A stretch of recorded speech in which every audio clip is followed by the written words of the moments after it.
All right, we're in Ecclesiastes, the 7th chapter. Ecclesiastes, the 7th chapter. We've made mention of this several times, but we'll keep making mention of it. Solomon is experimenting in life, and he's trying to find out what our purpose is. And at the end of the book, he'll come to the conclusion of the matter. But during the course of this experiment, he has learned a multitude of things, and he now, through divine inspiration, is communicating those things to us. And he wants us to learn from the things that he has learned from. And many times, the book of Ecclesiastes does not appear to have an outline. Solomon jumps from subject to subject to subject relatively quickly, and it's very difficult to try to follow his thought processes. One of these days I'm going to sit down with him and I'm going to ask him, Solomon, what's the outline of Ecclesiastes? And I almost know what he's going to say. There ain't one, Vic. And, okay. So it's very difficult at times. And so we can look at these verses as proverbs. And a proverb, very simply, is a pithy statement of truth.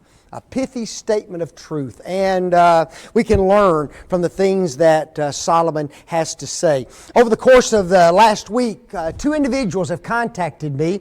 One individual wanted the entire set of notes of the book of Ecclesiastes. He said he found them on YouTube, and he wants the whole set of notes that I have on it. And then we were at our men's breakfast yesterday, and one of the gentlemen from Arlington came up to me, and he says he'd been watching this on YouTube, and he says it's hard to find good information on Ecclesiastes, and he was thankful to have these particular things being taped. So individuals are out there listening, watching, appreciating, and we're glad that we're able to provide that over the internet for those individuals. Ecclesiastes 7 verse 9, Be not hasty in thy spirit to be angry, for anger rests in the bosom of fools.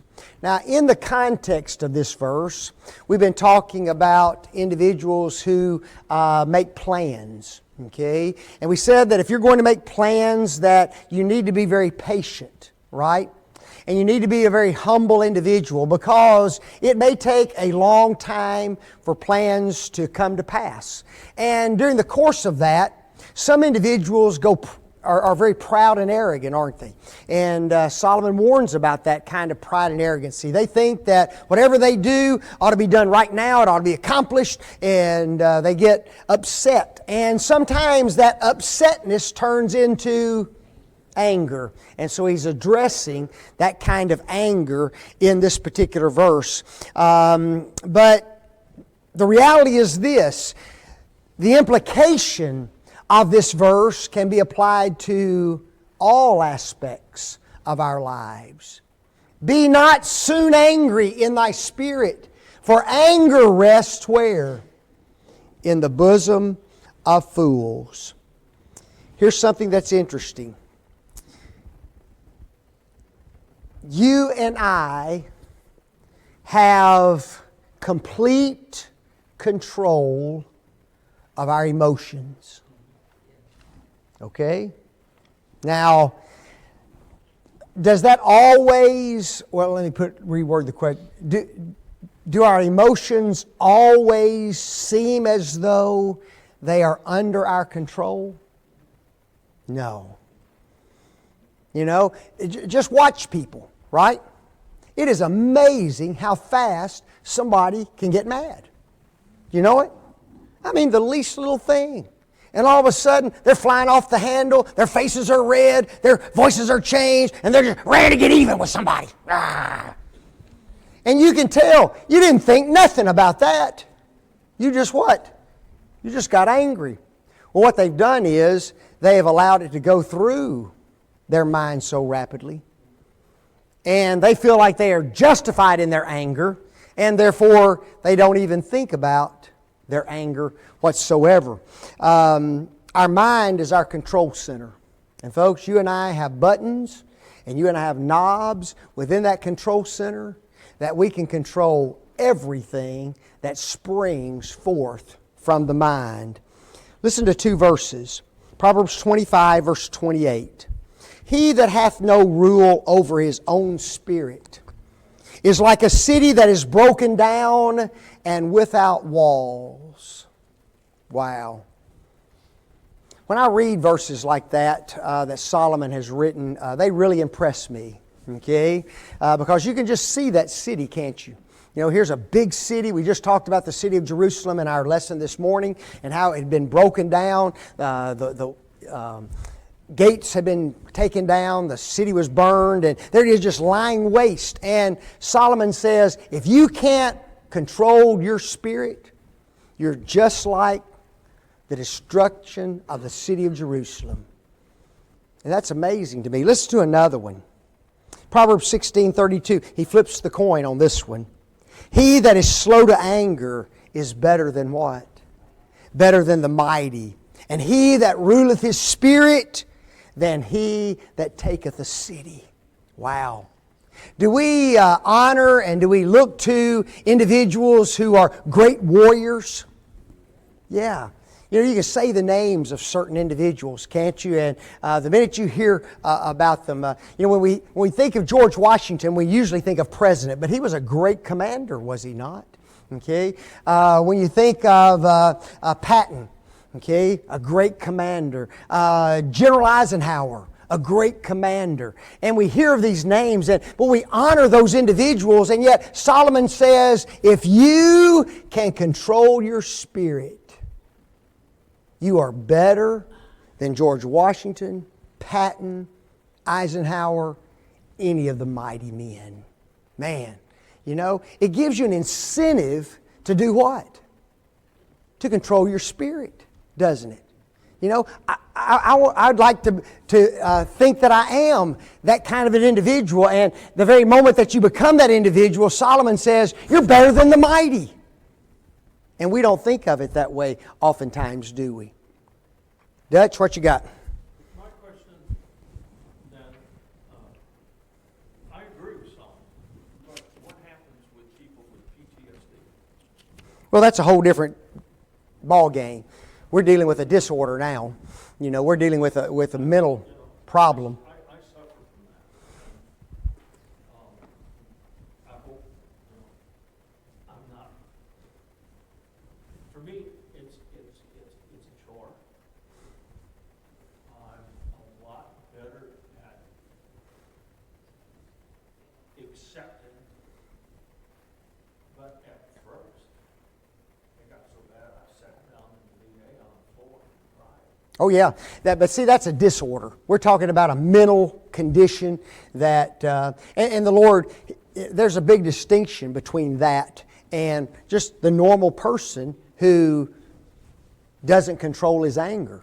Okay, and so, but even the person who has the disorder, but you know, when you go to therapy and you take medications, and what is all that for? To learn to control the anger, isn't it? I felt I was sinning. And it's And I thought it was all. And it just got worse, trying to work on it by myself. right. And that's when you finally find out what really the cause of it is and things, and you admit there's a problem. Okay, but so you know, for every thing we talk about, there's exceptions. Okay, and guys, here's what we need to. What people like to do is they'd rather talk about the exceptions than the rules. Okay, because I'm not talking about you. I'm just saying in general, we like to talk about the exceptions rather than the rules because the exceptions mean you don't have to go by the rule. You know, and so when you fall into the exception, that's an exception. We're not talking about all of us can't say, oh, well, that's me too. I got PTSD, so I can just get mad.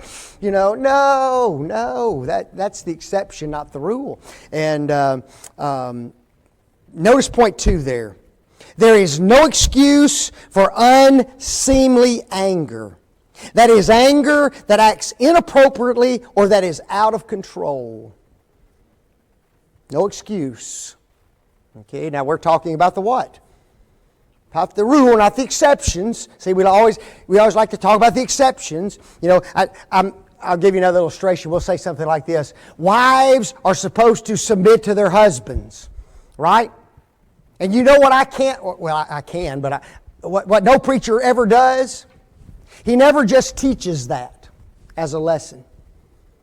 Okay? He always has to say this, but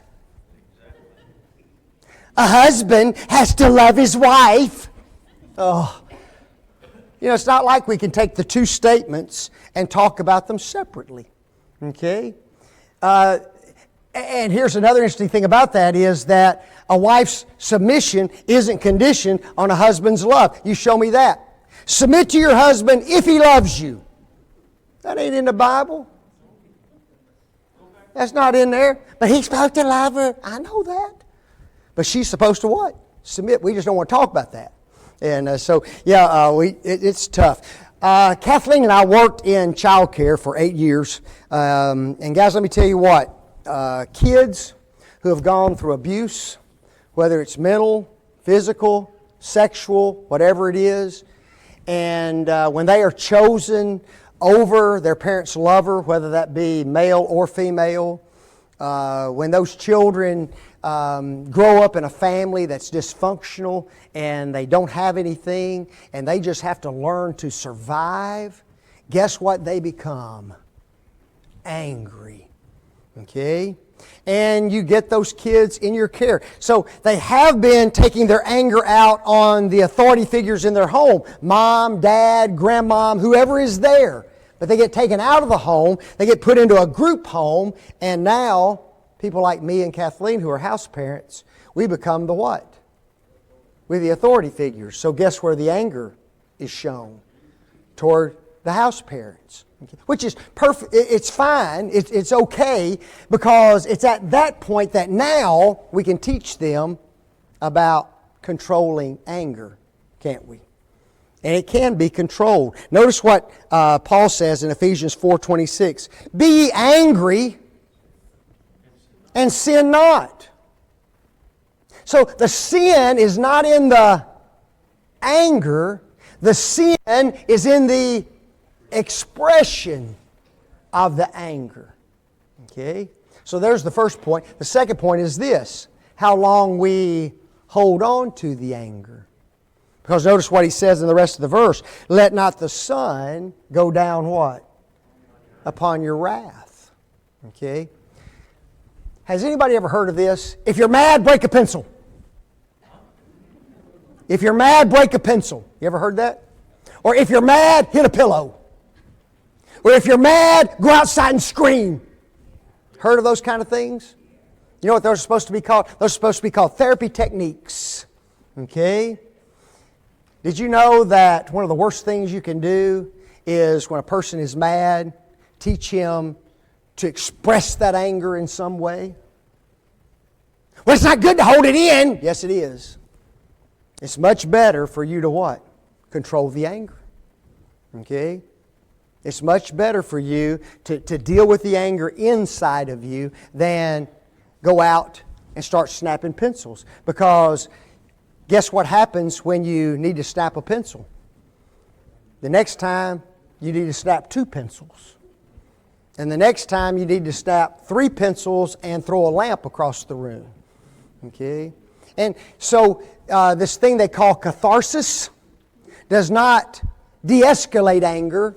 Catharsis increases anger. The place to control your anger is where? Here, in your mind. And you have to start thinking about your anger. And that's not easy to do, is it? There's some questions that a person needs to ask himself. And we try to teach these to the kids that came into our care when they got angry. First question was this: is there a reason to be angry? Okay? Is there a reason to be angry? I'm driving down the road. Some idiot's going 500 miles an hour, right?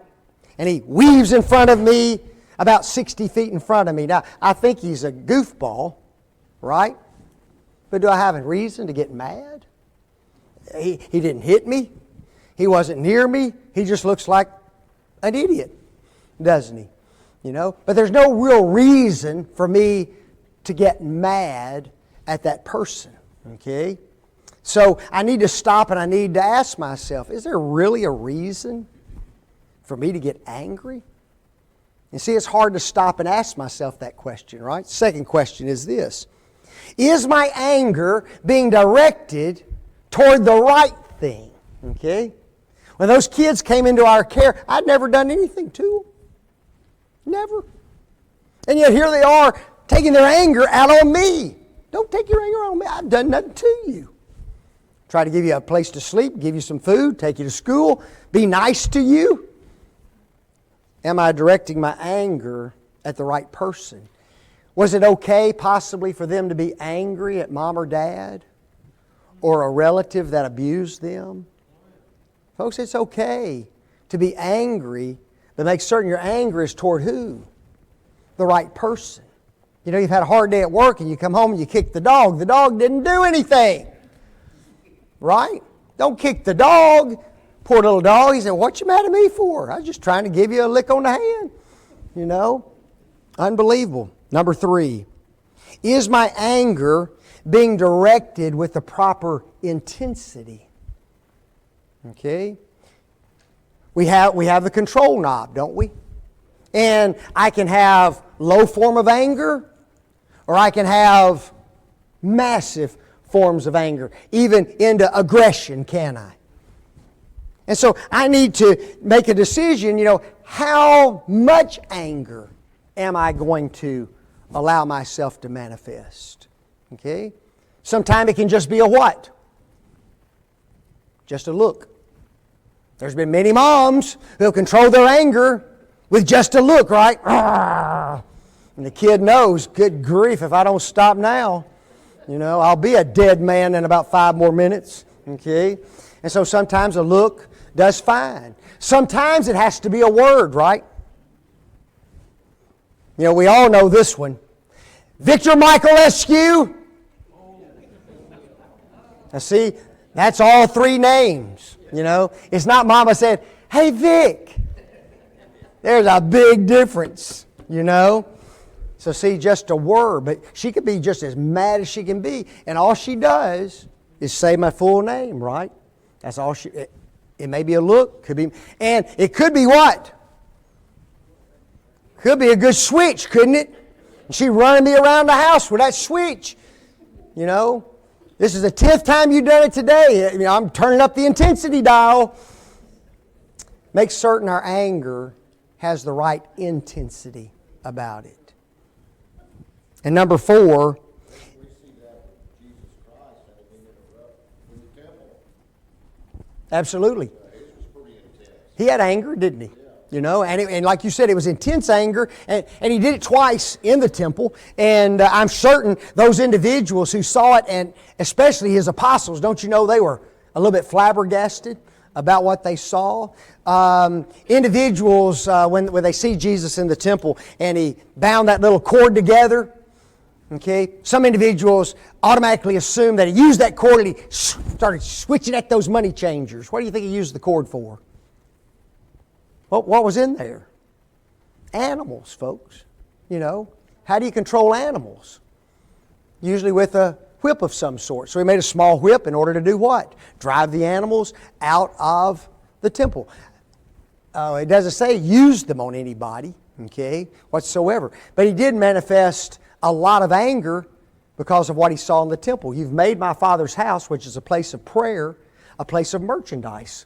Okay, making money off the people, and it made him angry. And so he had the right intensity on that particular occasion. And then the last one, is my anger directed with the correct behaviors?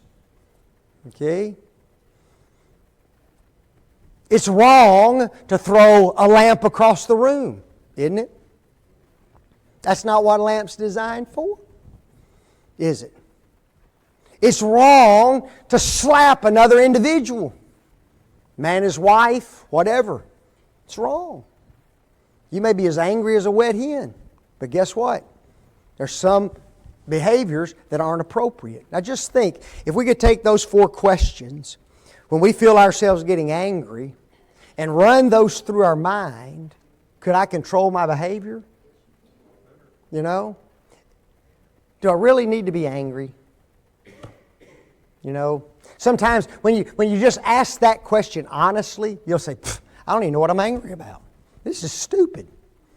And then, is this the person I need to be angry with? Okay? And then the next one is, what intensity of anger am I going to show? And then what behaviors am I going to manifest when I display my anger? Now, if you could go through those 4 questions every time you get angry, most of the time, guess what you're going to do? You're going to conquer sinful anger. There's anger that's not sinful, folks. And there's anger that is sinful. Notice what Solomon says. He gives us a good reason to control our anger. For anger resteth in the bosom of who? Fools. A person who just gets angry and explodes and just, they just act like an idiot. Solomon said, that person's what? That person's just a fool. A fool. Anger, even when justified, is never to be held within our hearts. Let not the sun go down upon your wrath. I want you to look at something. Ephesians 4:31. I've always loved these passages. Let all bitterness and wrath and anger and clamor and evil speaking, what does he say? Be put away from you with all malice. Let's assume this Bible represents my anger, right? And I've got it. I can feel it. You know what Paul says to do with it? What does he say? Put it away. You know what he means? That's exactly what he means. Just set it down. Yeah, but make sure it's away from you. So it's almost like you're burying it so you don't see it. Yeah, but you just put it away though. You know? In other words, that's how much control the Bible says we have of our emotions. Okay? That I can just set it down. There's other passages that say this, take off these things. Right now I'm wearing a coat. If I want to take this off, can I? Oh yeah, I can just easily slip it off, set it down. And that's the picture that Solomon uses when he says, take off these things. Guys, just right now, make up your mind, take it off, set it down. Has anybody ever been angry and finally just told themselves, I'm going to quit being angry? You ever done that? I've done it. I'm just going to quit being angry over this. There was one time, I remember when I was a little kid, me and my friend, we got in a fight for some reason. I don't know why. And I didn't win fights very often. I didn't get in very many because I was too little. But this time I was winning. I was on top of him. And man, I was about to just go into him. And he looks up at me and he asks me a question. What are we fighting for? That big dummy, he should have never asked that question. Because I couldn't remember. And I looked at him. I said, I don't know. I just stopped right then. I got up off of him, and we just went back to playing. Unbelievable how we can act, okay? The fool allows anger to rest in his bosom. That little definition of rest means to dwell, to stay, to let fall, to let alone, to settle down. Folks, any anger that we leave residing deep within our hearts, it's a ticking time bomb, isn't it? And we never know when a ticking time bomb is going to explode, nor on whom it's going to explode. Remember, it needs to explode. If so, on who? The right person. But sometimes we find that it doesn't explode on the right person by any means. The result of that explosion are horrible. It can be devastating. And it's interesting in Scripture, there's a bunch of examples of people who are angry. You know it? Bunches of examples. Simeon and Levi against Hamor and Shechem. Go read the story. Folks, that is one of the most wicked stories in all of Scripture. Did you know that? It's unbelievable. Go read the story. And find out why Simeon and Levi were mad. And when you find out why they were mad, you would say something like this: I think I would have been mad too. And you might say something like this: I think I would have done what they did. And yet their dad was very displeased with what those two boys had done. And even talks to them about it. Okay? And he tells them that anger was far, far too intense. Okay? Even though the act that caused it was very devastating. David against Nabal, y'all remember that? David had his group of men that he had in the wilderness, and one of the ways that they made a living was they would go to various places, see individuals who were taking care of flocks and stuff, and they would protect them. They would protect them from enemies, they would protect them from bears, they would protect them from wolves, whatever it was, they would protect them from those things. And when harvest comes along, or when sheep shearing time comes along, guess what it was time to do? Time to pay up. Okay? The reason you have all this stuff is because we took care of you. So you need to pay us a little bit for the protective care that we gave you. So David and his men had done that for Nabal. So David sends a couple of his men to Nabal, and the very word Nabal means fool. And he looks at those guys and he says, I'm not paying you a dime. And he knew that David was running from King Saul, and guess whose side you always want to be on? You want to be on the king's side, right? And so he sided with King Saul, and he wouldn't pay them anything. Well, those two men go back to David, and guess what? David is upset. Bad upset. He girds on his sword, and he tells his men, grab your swords, boys. It's death to the house of Nabal. He was going to slay them all. I mean, he was one angry dude. And just before he gets to the house, guess who stops him? A little woman. Yep, a woman. By the name of Abigail, the husband of Nabal. Okay? And she stops him, and guess what she makes him do? T-H-I-N-K. Think. David hadn't thought. David didn't run this anger through his mind. He just immediately reacts. I'm going to destroy the house of Nabal.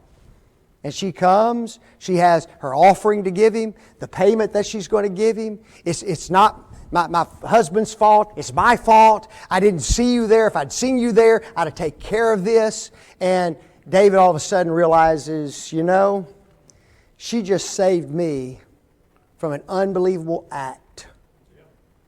And he appreciates her and tells her how much he appreciates her for what she had done. The next day, she tells Nabal what had happened. Nabal has a conniption, doesn't he? He doesn't go angry.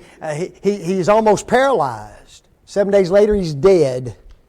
And guess what? Abigail becomes the wife of David, who becomes king. Wow.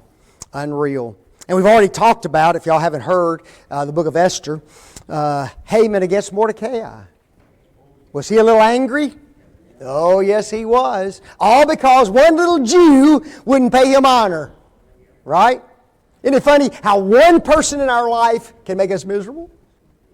We can have 10,000 people who love us and hug us and want to be around. One person. And isn't that what Mordecai said? As long as this Mordecai is around, I'm just going to be miserable. So, his wife, she helps him a lot, doesn't she? Along with his, why don't you just hang him? Right? How tall were the gallows? I see if these participants from yesterday remember, 50 cubits high. That's 75 feet. 18 inches to a cubit. Does that seem like a high gallows? Well, he wanted to make sure he could see it wherever he was in town. Because that man really, really bugged him. The palace in Shushan did not sit in the lower part of the city. The palace in Shushan sat on a hill. So what do? You raise the gallows so that when you're walking through the palace area, which is where Haman's work was, he was second in command, he could just look off to the side and see old Haman swinging there, dead. He got what he deserves, right? And the opposite happened. Poor old Mordecai got to walk around all of Shushan, looking out and seeing Haman and his 10 sons hanging on the gallows, didn't he? Haman's anger was inappropriate. We got through one whole verse today. Wow, isn't that great? Man, we will try to pick it up better next week. Thank you, thank you.